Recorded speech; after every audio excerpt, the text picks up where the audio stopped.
They say sometimes we put the cart before the horse. I did too. I arrived early at the Olympic Gold Quest event here in Singapore, ready to record my opening lines for a video story. I had my facts straight, my camera rolling, and my script set, but then the program began. And as Viren Rasquinha took the stage, an Olympian, former captain of the Indian hockey team, and now CEO of OGQ, the room fell silent. For nearly an hour, audiences listened to with rapt attention, unmoving, completely absorbed, listening to stories of grit, of heartbreak, of triumph, told with calm authority of someone who has lived them. A sporting hero turned mentor, Viren's voice carried the aches of sacrifice and the quiet conviction of self-belief. Behind him, a wall read, "It takes just 6 grams of gold to lift the worth of a nation." At that very moment, I knew my opening needed to change. Because this wasn't just an event, it was a reminder of what India can achieve when heart, discipline, and hope come together. So, what is Olympic Gold Quest or OGQ? It was a dream founded by legends Geet Sethi, Prakash Padukone, Ashwini Nachappa, and Viswanathan Anand, who believed that India's sporting spirit deserved a fighting chance. For over 2 decades, OGQ has discovered raw talent, nurtured it, and watched it rise. Constantly on the lookout for medal winners, they find them young or very young. Lakshya Sen, just 10, Gagan Narang, 16, PV Sindhu, barely 15, Ravi Kumar Dhaya, 16. Today, OGQ supports 401 athletes across senior, junior, and para categories. 13 of India's Olympic medalists since 2001 had OGQ behind them. At Tokyo 2020 and Paris 2024, 35 of India's 48 medals in Paralympics came from the OGQ family. Take Navdeep Singh from Panipat, 4 feet 4 inches of pure fire, who hurled the javelin 47.32 meters to claim gold at the Paris Paralympics. Or Sheetal Devi, born without arms, who draws her bow with her feet, shoulder, and jaw 500 times a day to send arrows flying 50 meters. At 17, she became India's youngest Paralympic medalist and only the second armless archer in history to do so. Gold, silver, bronze, she's claimed them all, rewriting what courage looks like. Just weeks ago, the girl from Jammu and Kashmir stood tall again, para world archery champion. That day at that event, I spoke with Viren Rasquinha, with OGQ ambassadors here in Singapore, Prantik Majumdar, Ronadev Ronnie Roy, and Ajay Jairam, and with members of the audience who left deeply moved. Just hear what each of them had to say about this incredible evening of Olympic Gold Quest. So I'm starting with you, Viren. That was an incredible spiel. I mean, you had everybody spellbound for a good 30 to 45 minutes.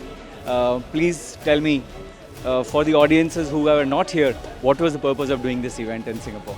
As you know, OGQ is a not-for-profit foundation and we're here to create awareness. We've already been here for the past 3 years. We've got plenty of supporters here.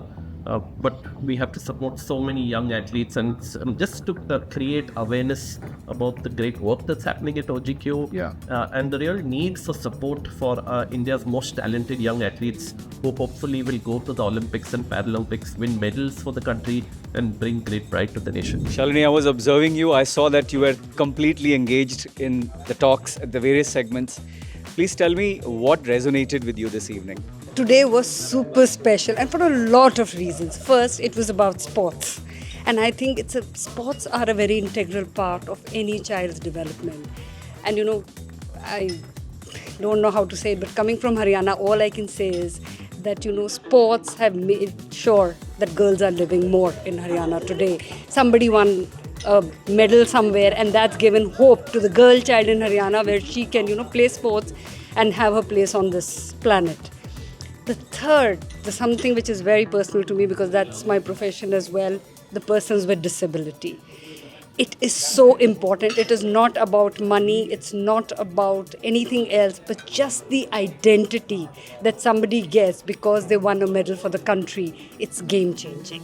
So I think today was an extremely emotional evening with a lot of things coming together. It was super special and of course, the chief guest, and the star of the evening, Mr. Ravi Kumar, again was super special. So overall, bonanza night. OGQ is the first time I'm getting to know what does it mean, right? Prantik is invited, so I'm here. One person can make a change is what Padukone, when he started this OGQ movement, and there are 60 people who won the awards, and we are able to get medals. All this transformation is possible. The kind of toil, the people going to the villages, scouting talent, be with them every day in and out, unbelievable. And somebody who is passed out of the ISB with an MBA, he could have easily joined somewhere else. For somebody who is working for a McKinsey, leaving and coming out with a passion and dedicating their life for this purpose. And not only for the athlete, but also for their families. It is not only for whom we own. Even people are missing out in few seconds, 4th and 5th stages. Be with them and mental resilience and bringing it up. I'm telling you, they are God. Hats off. I was just saying a statement that we thought we all are doing that great and we have been motivating people. But what this movement and these kind of people behind the scenes, what they've done and continue to do is truly inspirational. The day is really made, and I will do my level best to support them. I was reduced to tears with the Paralympic piece, definitely. I think it would move anybody. We take so much for granted being able-bodied, and what we saw with all those stories, I think what they've achieved just with a little bit of support, what a huge difference. And when you make one difference, it has a ripple effect, obviously. And especially when it is happening in your own country, I guess your heart beats for it. Amazingly inspiring evening.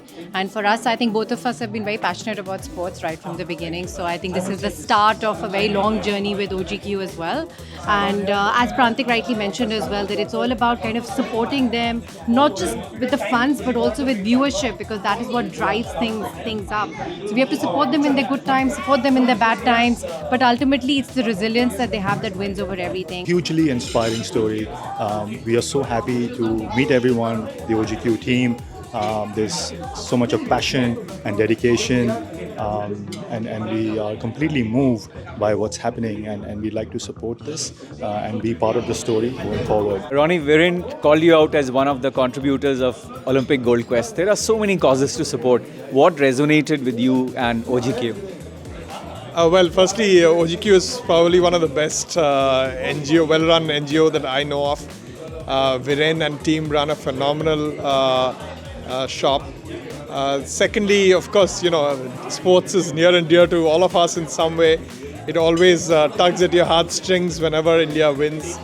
But the impact that OGQ has at the societal level, that is just incredible, because when you create these champions and role models, it impacts youngsters, people get fitter, they move away from social media. As Viren said, most of the talent comes from very small districts in distinct parts of Tamil Nadu, Haryana, and some other northeastern belts. So to find them, then to sort of bring them to the stadiums and the sporting infrastructure, that's the base level. Because if you don't find those gems, you can't polish them. Secondly is to sort of provide basic support, like, at least for us, residential support, food, medical, nutrition. Because in today's modern day sport, it is not just about skill alone. You need a lot of sports science backed up help when it comes to nutrition, injury prevention, coming back from injuries. And this is something where they hire experts both within India as well as outside. The third thing I realize is coaching. I think where India's sporting infrastructure hasn't kept pace is high quality coaches. So they are also working with people. Right now they're getting the best in class foreign coaches to India, but they also have a train the trainer, train the coach program. Over the course of the last 5 years, as I've worked with OGQ and I've seen how they work with individual athletes and the societal impact it's having, I think that is prompting me to keep going stronger and stronger every year with them. All of us at Connected to India and Huddle are and will continue to lend our shoulders to the giant wheel OGQ is turning. And I urge all of you to donate and support the great work they do. Please visit ogq.org/donate-now to make some donations. If you enjoyed this story, please like it, share it ahead, and do subscribe to Connected to India's YouTube channel. Thank you for watching.